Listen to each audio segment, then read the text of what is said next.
மகத்தான சேவையை செய்ய முடியும் எங்களுக்கு சொல்லுங்க. என் பேர் கா கனிமொழி. நான் பொறியாளராக இருக்கேன்.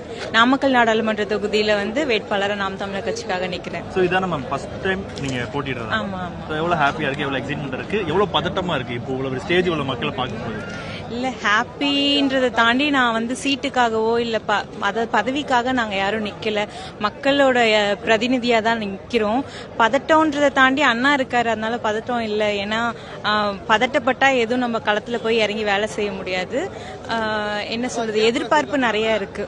இப்போ எதிர்கட்சிகள், இப்போ உங்களை கூட போட்டியிட கட்சிகள் எல்லாமே கூட்டணி கட்சிகள், பெரிய பெரிய கூட்டணியோட இருக்க கட்சிகள். ஸோ அவங்க எதிர்த்து தனிச்சு போட்டிட போறோம். தனியா ஒரு கட்சி, எந்த கட்சி கூட கூட்டணி இல்லாம யார் கட்சினா நாம் தமிழர் கட்சின்னு சொல்லிக்கலாம். ஸோ அது எந்த அளவுக்கு பெருமையா இருக்கு, எப்படி பாக்குறீங்க அதை? கண்டிப்பா இது பெருமையா தான் இருக்கு. எவ்வளவு பேரு, நான் யார் பேரையும் சொல்ல விரும்பல. நீங்களே பாத்தீங்கன்னா எல்லாருமே தனியா ஆரம்பிச்சு அவங்களுக்கு எதிர்த்து நின்று போராடி இருப்பாங்க.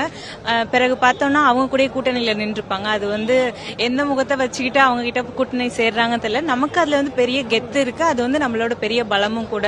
நம்ம தனித்து நிக்கிறோம் அப்படிங்கறதே நமக்கு பெரிய பலமா நான் பாக்குறேன். சோ உங்களை ஃபர்ஸ்ட் அப்ரோச் பண்ணி நீங்க தான் வேட்பாளரா நிக்க போறீங்கன்னு சொல்லும்போது அந்த டைம்ல எப்படி இருந்துச்சு? அண்ணா சொல்லும் போதே ரொம்ப மகிழ்ச்சியா இருந்தது. ஏன்னா நான் கட்சியில 7-8 வருஷமாவே இருக்கேன். களத்துல இறங்கி நேரடியா மக்களோட மக்களா பேசுறதுக்கான வாய்ப்பு கிடைச்சிருக்கு. ரொம்ப மகிழ்ச்சியா இருந்தது.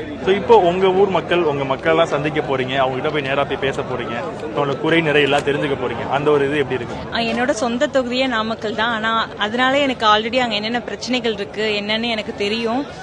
நம்ம சொந்த தொகுதியில நம்ம மக்களுக்காக நிக்கிறதுனால ரொம்ப எளிமையா இருக்கு மக்கள்கிட்ட நேரடியா போய் சந்திக்கிறதுக்கு. ஏன்னா எல்லாமே தெரிஞ்ச ஊரு அப்படிங்கிற மாதிரி ஒரு ஃபீல் இருக்கு. என்னதான் அவங்கள நேரடியா பார்த்து பழகலனாலும் நம்ம ஊரு அப்படிங்கும்போது ஒரு உரிமை ஒருபடி அதிகமாவே இருக்கு. இப்போ சின்னம் இதெல்லாம் தாண்டி சின்னமே இல்லாம இவ்வளவு மக்கள் கூட நமக்காக இருக்காங்க அப்படின்றப்ப அது எப்படி? இது மற்ற கட்சிகளுக்கு பயத்தை கொடுக்கற அளவுக்கு இருக்கு. ஏன்னா சின்னமே இல்லாம நாங்க எல்லா வேலையும் பண்ணிட்டு இருக்கோம். அங்கங்க கூட்டம் போட்டுட்டு இருக்கோம். சின்னமே இல்லாம ஓட்டு கேட்டுட்டு இருக்கோம். இதெல்லாம் என்னது, நம்ம கட்சி மேல இருக்க நம்பிக்கை, நம்ம கொள்கைகள் மேல இருக்க நம்பிக்கைனாலதான் இவ்வளவு தூரம் பண்ணிட்டு இருக்கோம்.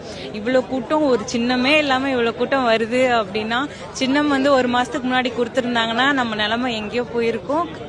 என்னது, சின்னமும் எல்லா இடத்துலயும் ரீச் ஆயிருக்கும். இப்போ மக்களுக்கு தேர்தல் முன்னிட்டு மக்களுக்கு என்ன சொல்ல ஆசைப்படுறீங்க?